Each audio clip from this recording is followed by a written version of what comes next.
So that was my first proof of concept that I had come a step farther to receive what I needed. So there are some these unconscious barriers. I call it unconscious incompetence because what you think you produce unconsciously towards your client. Hi, Angela. Thank you so much for joining the Burhaan Pattel podcast. I am Burhaan, and I am currently sitting in Thailand, enjoying my life. It's kind of 8:30 at night, and I'm privileged to be talking to people from around the world on the podcast, but also, the goal is to make friends and just get connected. Now, I believe you're in Dubai and you've been in business for the last 30 odd years across Europe and Dubai, and I'm pretty sure international as well, because you're in the coaching space and helping people do a whole bunch of stuff. From what I've seen, and the reason why I was intrigued by your profile was because of what you said about on your profile. You say businesses don't grow unless the founder does. That was one of the lines that caught my attention, because I think you and I are on the same mission or similar mission to help Mhm, entrepreneurs. I work mhm, more on the back end than the system side, but I believe mhm. you do some systems work as well. So welcome to the podcast. Thank you for inviting me, Burhan. I'm very happy to be on your podcast, and what a pleasure to receive a call from Thailand here to Dubai. What actually internet is actually holding for all of us here. So great possibilities. Thank you for having me on your podcast. Yes, indeed, I am working also with structures and some background situations, and yeah, technical things, but with the technical things I always have people who execute this. I'm not the one who would execute that. For that I'm totally the wrong person, but I know about all of these technical plugins and all of these things that you can add together in order for getting the best out of some business that has to grow nowadays also on a digital matter, and we cannot move around that, and therefore yes, that's a lot of my work where I help founders to basically get their things together. Yeah. I love that. Let's get the founders get their things together. It's sums up business in general, right? I think it's an ongoing thing. I saw you on a bicycle this morning, riding Ah, around Dubai, and I'm yes. curious, what made you choose to live in Dubai? Because you're obviously not Ah. born there. Why did you choose there? I've been born in East Germany, and to a time where there was the Cold War, we was locked in East Germany, and we had actually not the privilege of freedom when especially you choose to believe in God and make it official. So yeah, freedom is something for me very, very essential, important, and certainly I do not want it to be punished for my doings, for my effort, and be seen. And as this in the economy right now in Europe is literally not possible, I having a very open network, and I already come since 2017 to Dubai in and out to do trainings, schoolings, classes in my industry. I had already a relationship to Dubai, and after COVID, I held really on my successful business in Germany, and I didn't want it to leave because I always had an purpose of stop working when I'm 50. I'm loving it because this is a place that I do not have to apologize for being very eagerly, for achieving things. In my young ages, I used to live in Africa for a while, and this was something very heartfelt.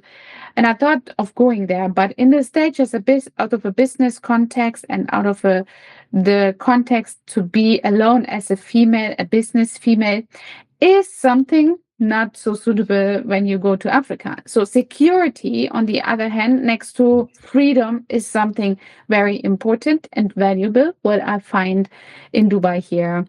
That's amazing. And this is why I think you and I are on the same wavelength, because I moved to Thailand for exactly the same reason, Mhm. seeking freedom. I'm here for 10 years. It's going to be 11 soon. Yeah, very similar. I grew up in South Africa. And so I know all about the security issues and all of the challenges with the economy and safety and not feeling safe and internet not being, a good thing there. So yeah, 100%. I Mm, totally agree. What advice would you give as somebody who's left their home in seek mm. in terms of seeking a better life for yourself and for your family, but also to build a business to actually be successful and retire at 50? So what advice would you give to somebody who's looking at life in that way? That is a very interesting question that I could dive deep into it because it comes all to the matter of making a decision. So I have an interesting point of view on that. In life, whenever I'm standing on a crossroad, in life or in business, I'm asking myself, more in life in that case, I'm asking myself, those people who would have these kind of secret contracts with me, those with no signature, those with those little emotional bindings, huh? Would those people die for me if I took my last breath? Would they say, "Hello, I'm here, I'm dying for you, no matter, I'm taking over"? Would they do this? Obviously not. So, why should I start living in their favor, my life, when they would not even die for me? So that's why you have to have the courage. It's something really deep for me in entrepreneurship, but also in private life. And most of the times, entrepreneurs justifying their decisions that they do for their business, also with their private life. I've done it for so many years. For example, as a mother, I justified I have to work so much because I have two children, and these two children are only relying on myself. So I justified a lot of times in the environment of Germany my eagerness, my willingness. I covered it up underneath the appearance of being a single mom and an entrepreneur, and I said I then had to basically, that's the reason why, so nobody could blame me, you are a raven mother, and so on and so on. So coming out of this paradigm, it's really hard, but for me it helped me to look at that way. Those persons who have these little binding contracts with me, these emotional ones, who are actually triggering me to make a decision or not, then would they die for me? And on the other hand, they say I can only answer it with no. And for that reason, I make a decision that's only in my favor and in the favor of my business in the end. And I agree totally with everybody who has actually a step to take out of the matrix, as I call it, when Mhm. they wanted to change environments, either is it business environment or even a country home environment, when you wanted to get separated from a partner. If you change environments, it takes a lot of courage, and you have to make the decision that's only in your favor, because it has something to do with self-love. And if you cannot proceed for this with yourself or for yourself, with that matter, to make a decision for your life that's very important for yourself, for your favor, then entrepreneurship will be per se very heavy for you if you cannot be free yourself in a way of this matter in terms of self-love and making a decision for your life and for your benefit. Then it's a very hard thing. I agree with you 100% because I experienced something similar where in my younger days I was Muslim, very, I wouldn't say very religious, but bound to the religion, bound to my family, Mhm. bound to all of those contracts that you spoke about. And I realized that those rules, those were limitations on who I wanted to Mhm. become. But also it was like, well, if I don't explore the world, how am I going to figure out who I am? So that's really good advice to anybody who's curious or who wants Yeah. to find a way out. When you point out your journey in religion, this is actually applicable for everybody, whether you are in Islam related to Hinduism, Buddhism. Sure. I grew up in Christianity and I had the same path because it's also a decision if you are in a matrix and operate there, it's a good framework to have orientation and first step. But if you are awake with your thoughts and you feel you put yourself a little bit towards any borders, whether it be religious or also in business or work structures and companies, corporates are the same. It is important for you to have your own relationship with God. Of course, that is a decision as well. Very, I can congratulate you because you show what actually entrepreneurs need to do, make a decision for themselves. Yeah. And I think that's what you refer to as conscious growth, right? And Yes. what Yeah. we spoke about earlier is about how businesses don't grow unless the founder does. And I think that's the Exactly. foundation. That's probably the starting point. Yeah.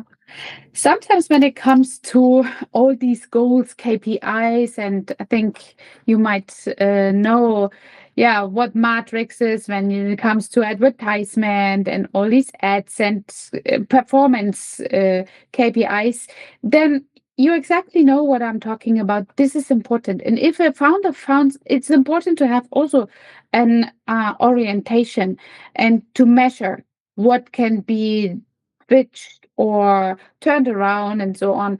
But if a founder, for example, says, I wanted to have 2 million followers on YouTube, or I wanted to have 2 million euros, dirham, dollar, whatever in my account, yeah, but they do not have the capacity of receiving, then that is the point of where I am finding they cannot grow. And that's always where they are coming to a plateau and they are looping around and around in the same circle.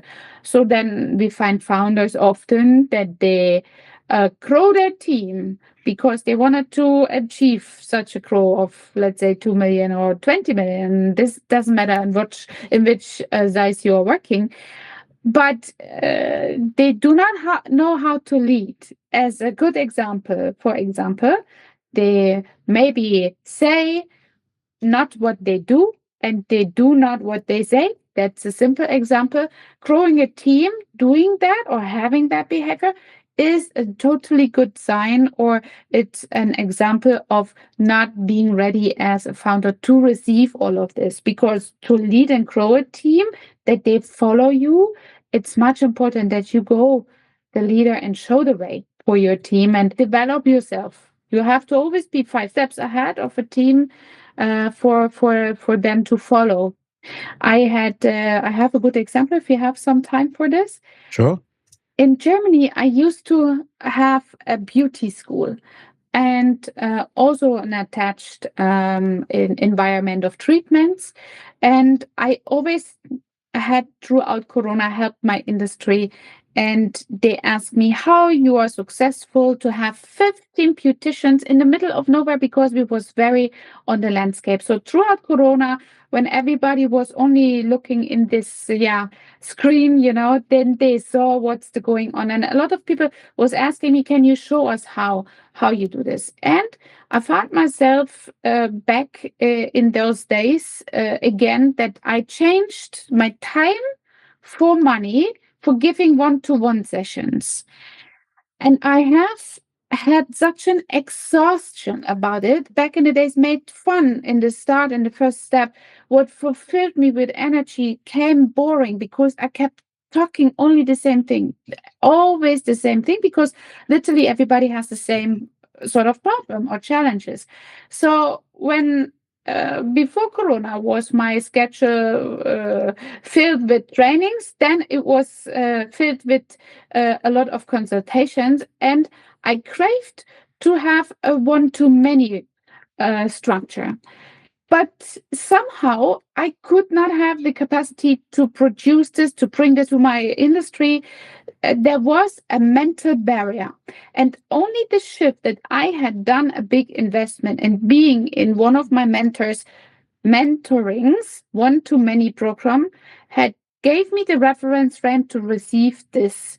In the following uh, I was attending this mentoring program for myself, for my own growth, developed myself in October. And on Christmas, between Christmas and New Year, was for me the setup time. And I called all of these one-to-one clients and I brought them all together. So in this time, I made a very good revenue because I closed a lot of deals. I think it was in these some days 12 mentorings that I got under contract. So that was my first proof of concept that I had come a step farther to receive what I needed. So there are some these unconscious barriers. I call it unconscious incompetence because what you think you produce unconsciously towards your client. And if a person who has a service thinks of its own service, it might be too expensive, it is maybe not good enough. Subconsciously, you transport this towards your prospective, towards your possible client, and then they will feel it. There is something in between the air frequency that you can feel this. And if you do not believe your product is good, you are good, and it's worth the money, then it's something that you cannot sell. And those are raw aspects that I have also people with. So I'm curious, what was the shift that happened for you in that session with your mentor? Yeah, the first session had come and I just saw the structure from in between and I'd soak up really the energy. I was energetic, filled up from all of the other participants, and this mentoring was literally 80 people. So the energy was high. The session was totally long. That's what I wanted to make better. But I came really like kind of, Shaka, let's do it. I'm so motivated out of and I took this sort of energy and I said, I want to produce this for my clients. And that was the shift. I took up this energy. And actually, besides all the technical things that I learned in that, that was the most important point. And it was every cent of money worth that I went there. And yeah, that was a big shift for me. This mentoring later on of mine grew up to 70 persons. And so I had over 4 years this sort of mentoring in the beauty industry. And that you started that in Germany? I started this in Germany. It carried me basically to Dubai. And I was very supported mentally to do a decision because I have grown that much. I thought to myself, if this has happened, if I can create that and do it, I then thought I will do this forever. Like everything that you start and be very, very passionate, later on it came out that I have to develop again. And now I do a similar mentoring, not only for the beauty industry, but for many other industries. This environment calls the Skillionaires, as also my podcast is the named after that. And it helps a lot of entrepreneurs. It's also, again, a one-to-many because this is the point of where I can shift and scale the most. And that is basically my subject.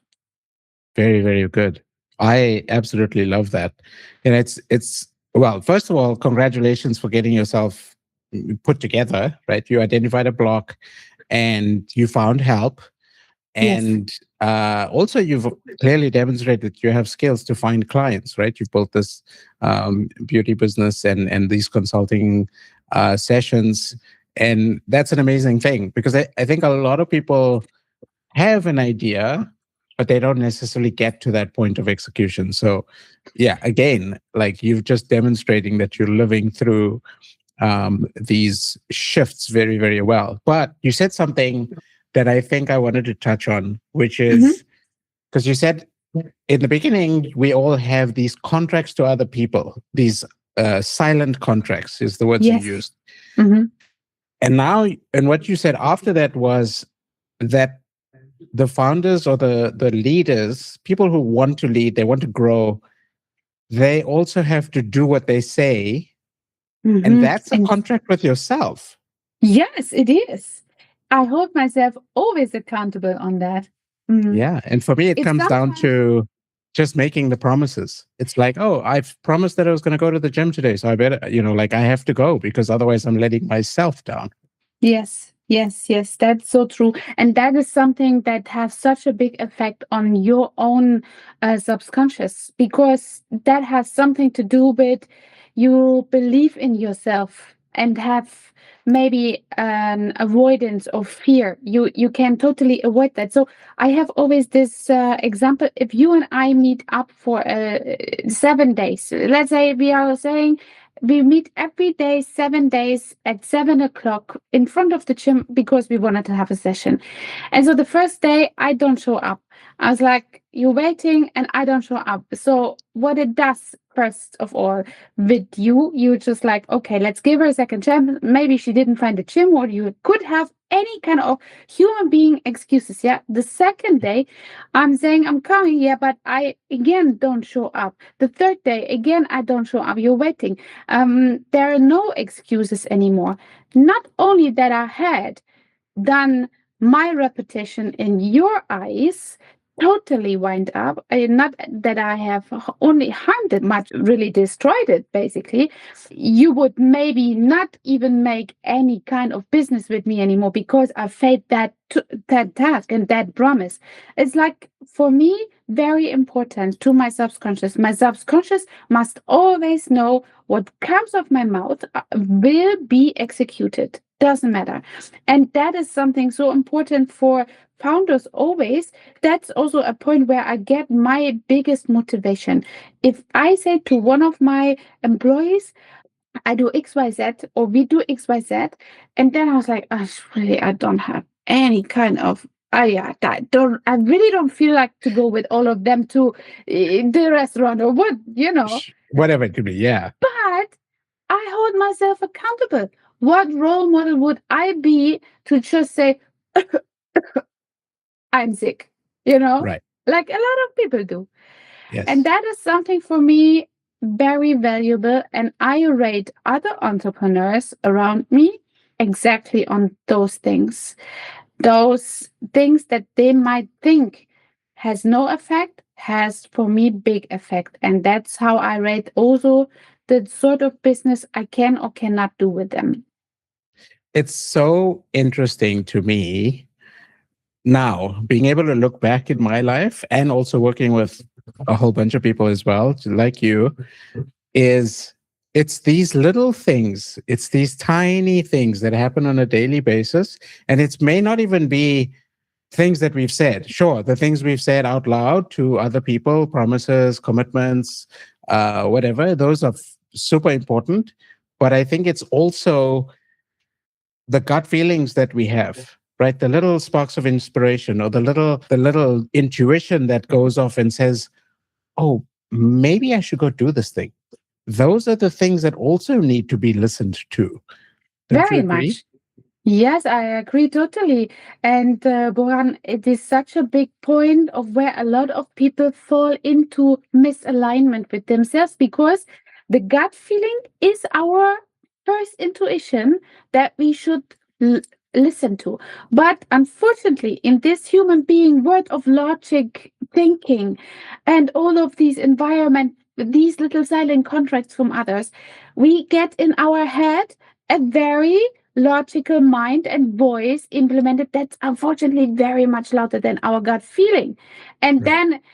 then, we fall into a place where this head says, yeah, just give him another chance. It's a good person. Yeah, it just forgot to go to the gym. you know. What happens to me is if I stop listening to my gut feeling, it stays quiet. It doesn't talk anymore. Really? Oh, Yeah, that's very sensitive. Okay. very. Yeah, Yeah, it's very sensitive. he's a very sensitive guy. Okay. Yeah. I called my logical mind Mr. Chuck. And if Mr. Chuck is too loud, I'm calling him sometimes also shut up. I take care Right, for it, shut up. right, right. Sometimes it's hard to get, nevertheless, you listen and hear your gut feeling. Sometimes on the logical point, it is still hard to let somebody go or end the contract or don't do this business. And that's why I call entrepreneurship such a spiritual thing, because you have to have trust on each and every step that you're going.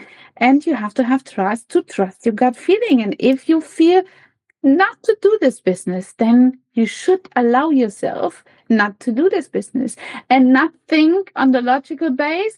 My account will like to have this little kind of framework financial background that comes along with this. But if you Yeah. feel the gut feeling, just don't do it. Yeah. And that is very requires a lot of courage to do. You have to be bold to do that. A lot of Yeah. entrepreneurs underestimate that. Yeah. For me, I think it's a maintenance thing. It's something that, we build up, we have the confidence, we have that level, we have that even maybe ego that rises, and we are on top of the world. But then at some point where maybe we forget, we're human, people get in the way, we have commitments, we overcommit to us, like things happen. And then sure, it's up to us to then be grounded and start saying no, or say no more often, to Mhm. bring that back. Mhm. We have a few minutes left, and I wanted to ask you one more question, if that's And okay. You've worked with a lot of entrepreneurs, as have I, and I wanted to ask you if you've seen a pattern in terms of businesses that are stuck, or that they've gotten to a certain point. Do you feel like there's a single, or maybe there's a trend, or there's like one identifying thing, apart from what you've already said, that is in the way, that gets them, that just Mhm. limits them, that just is a roadblock for them? I have two things for that I witness as a pattern. And one is what you already said. I wanted to slightly dive into that. Is the matter of not executing. A lot of people are getting stuck on execution, and that has something to do with the environment, the society that we live in.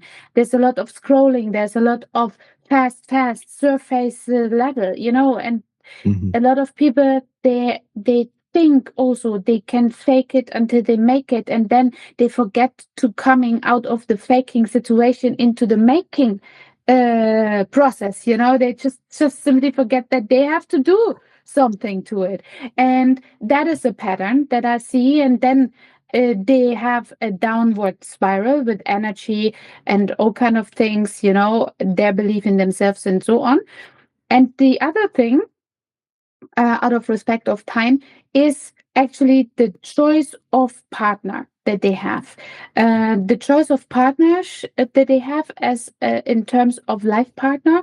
And I think businesses always stagnate when a founder is not able to get out of a situation where this relationship might be not beneficial for the life or the business, or choose it, or is not managing, which is the better version of holding everything together. If they don't manage to take along the journey their partner, if they do a lot of business related things by themselves, that means they come home, the partner has totally isolation of the process that I have been through all day, like coming home from the hunting, and then you don't share things, or the partner cannot relate to what happened, and therefore cannot relate to the sorrows, cannot relate to the joy that you experience. And that is a point of where they're shifting apart. And that is often a big interrupt in business. And that is something that I only can light out strongly, that you should always take your partner along the way. Go to seminars with your partner together. Go on business trips with your partner together. Take them along so they are knowing what you're going through, what challenges, what joy, what benefits you have with this. And it's nothing about wasting money, it's about energy. So that doesn't have anything to do with wasting money or going overboard or having a big ego. It only has something to do with energy. Angela, thank you so much for your time. I really appreciate it. Where can people find you if they're interested to connect with you, or Sure. Yes, you can always find me on LinkedIn, on Instagram. Just put Dr. Angela Thomas or Skillionaires in, and then you'll have it. Yeah, of course, all of those links will be in the show notes below on the podcast and on YouTube and on my website, depending on where you're consuming this. Angela, thank you so much once again. I really do appreciate spending a little bit of time with me to dive into some of your story. And I look forward to hopefully chatting to you more. Thank you, Burhan, and you are a great host. And I hope I could bring some value to your audience and hope to stay in contact with you. Will do. Take care. Yeah. Enjoy the rest of your day. Yes, thank you. Okay. Bye bye.